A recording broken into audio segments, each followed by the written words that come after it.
ఇలా ఢిల్లీ జంతర్ మంతర్ దగ్గర NEET exam రాసిన వాళ్ళు ఎవరన్నా ధర్నాలు ఉంటే చెప్పుండ్రి. రాజు బలవంతుడైనప్పుడు, చాణక్యుడు చెప్తాడు, రాజు బలవంతుడైనప్పుడు దేశంలో వ్యవస్థలో ఉన్నటువంటి దొంగలందరూ ఒక తాటి మీదకి వస్తారు. జంతర్ మంతర్ కాడ నీట్ పరీక్ష కోసం చర్చ జరిగితే ఆర్టికల్ 370ని పునరుద్ధరిస్తామని ఎట్లా మాట్లాడుతున్నాడు? వాడు స్టూడెంట్ ఎట్లయితాడు?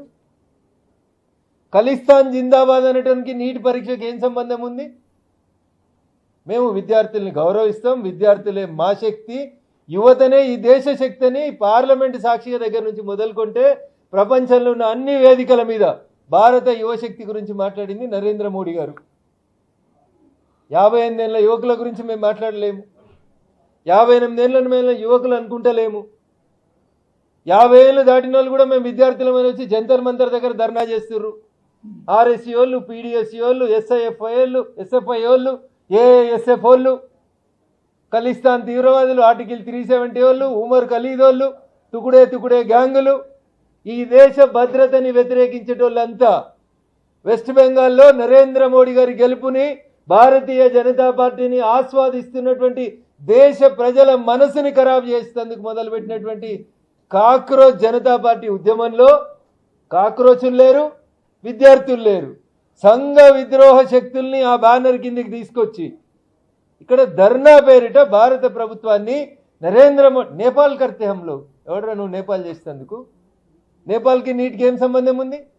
ఇట్లా మీ బయటలో కనబడతా ఉన్నాయి కదా నేపాల్ చేస్తామనేది. ఒక్కొక్క కానిస్టేబుల్ని కిందేసి తొక్కుతా ఉన్నారు కదా విద్యార్థులు చేసేది. వాళ్ళని విద్యార్థులుగా మమ్మల్ని ట్రీట్ చేయమంటారా? ఏమడుగుతా ఉన్నారు? ఎస్, నీటిలో కొన్ని దొంగతనాలు జరిగినాయి, 17 మంది జైల్లో ఉన్నారు, విచారణ జరుగుతుంది, శిక్షలు కూడా పడతాయి వాళ్ళకి, తప్పు చేసిన వాళ్ళకి. సో ఈ దేశానికి స్వతంత్రం వచ్చిన 1947 ఆగస్టు 15 నుంచి ఇప్పటిదాకా రైలు ప్రమాదాలు, విమాన ప్రమాదాలు, పేపర్ లీక్ అవుడు, గ్యాస్ లీక్ అవుడు, కట్టిన బంగ్లాలు కూలిపోవుడు, ఇట్లా రకరకాలైనటువంటి సంఘటనలు 1947 నుంచి ఈ రోజు దాకా జరిగినాయన్ని బాధ్యత వహించి ఏ ప్రభుత్వంలో ఎంతమంది మంత్రులు రాజీనామా చేసిండ్రు? మేము దాన్ని పార్లమెంటు వేదికగా చర్చించేందుకు రమ్మంటున్నాం. చర్చకు రమ్మంటే రాహుల్ గాంధీ పారిపోతున్నాడు, బయట లొల్లి పెడతా అంటున్నాడు రోడ్ల మీద. నీ దగ్గర గణాంకాలు ఉంటే నువ్వు వచ్చి ఫ్లోర్లో నీకు మైక్ ఇస్తాం, చర్చ స్టార్ట్ చేయంటున్నాం. మీరు నీటిపై చర్చ జరగాలన్నా ధర్మేంద్ర ప్రధాన్ గారు రాజీనామా చేయాలన్నా ధర్మేంద్ర ప్రధాన్ గారు రాజీనామా చేయాలి.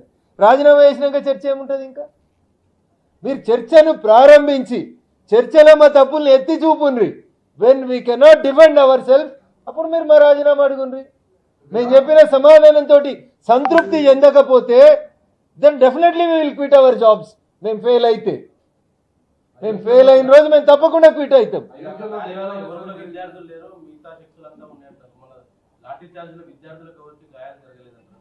ఇప్పుడు 50 సంవత్సరాలు దాటినాయన నేను వచ్చి పిహెచ్డి చేస్తున్నాను, నేను జేఎన్యూ విద్యార్థిని, నేను ఢిల్లీ యూనివర్సిటీ విద్యార్థిని అని క్లెయిమ్ చేసుకుంటే I cannot blame such type of things.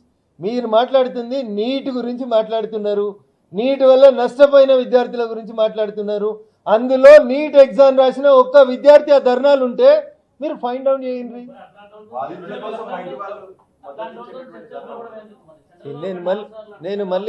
మేము మళ్ళీ చెప్తా ఉన్నాం, మా మీద తెల్ల బట్టలు వేసుకున్నామని చెప్పి మీరు బురద జల్లుతున్నటువంటి వ్యక్తుల్ని వచ్చి నీ దగ్గర ఉన్న నీట్ ఏంది, నీ ప్రశ్న ఏంది, చర్చ జరిపేందుకు రమ్మంటున్నాం తప్ప మేము తప్పు చేసినామని ఎక్కడ చెప్తలేదు. తప్పు చేసిన వాళ్ళని మేము ఏ రోజు క్షమించలేదు. నరేంద్ర మోడీ గారి నాయకత్వంలో వారి స్లోగన్ ఒకటే, మై నై కావుంగా కిసీకు బి నై కానేదేంగా. ఇంతకంటే గొప్పగా ఏం చెప్తారు? ఇంకా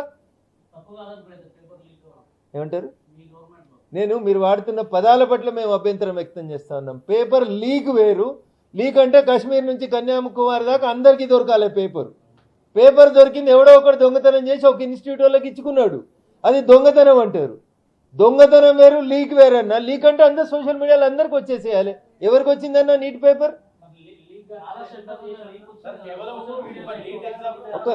ఒకరి తర్వాత ఒకరు అడుగురు. I'm ready to face everybody. దొంగతనం జరిగింది కాబట్టి రద్దు చేసినాము అంటున్నాము. కొద్దిమంది ఆ దొంగతనం వల్ల వినాలి ఒక్క నిమిషం. దొంగతనం వల్ల ఒక ఇన్స్టిట్యూట్కి సంబంధించిన వాళ్ళు, ఒక ప్రొఫెసర్కి సంబంధించిన వాళ్ళు కొద్ది మందికి బెనిఫిట్ అయింది కాబట్టి మిగతా విద్యార్థులకి నష్టం జరుగుతుంది కాబట్టి దాన్ని ఆ దొంగతనాన్ని అరికట్టాలనే ఉద్దేశం కొద్దీ లీక్కి దొంగతనానికి మధ్యన తేడా గమనించమనేది నేను మీకు చేస్తున్న అప్పీల్.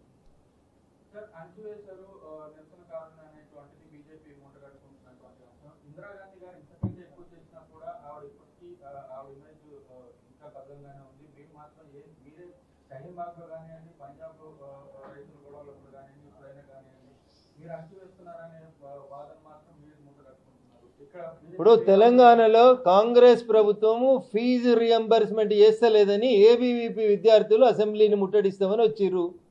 ఒక్కసారి మన మీడియా మిత్రులను అడిగి హైదరాబాద్ విజువల్స్ తీసుకోండి. ఏంది ముద్దు పెట్టుకొని ఎత్తుకపోతారా అన్న? అసెంబ్లీ గేట్లు దుంకుతామని వచ్చిన విద్యార్థుల పట్ల పోలీసు అట్లా ఎట్లా ప్రవర్తించిర్రో ఒక్కసారి తెలుగు మీడియా ఛానల్స్ అన్ని వెనుకకు పోయి చూడండి.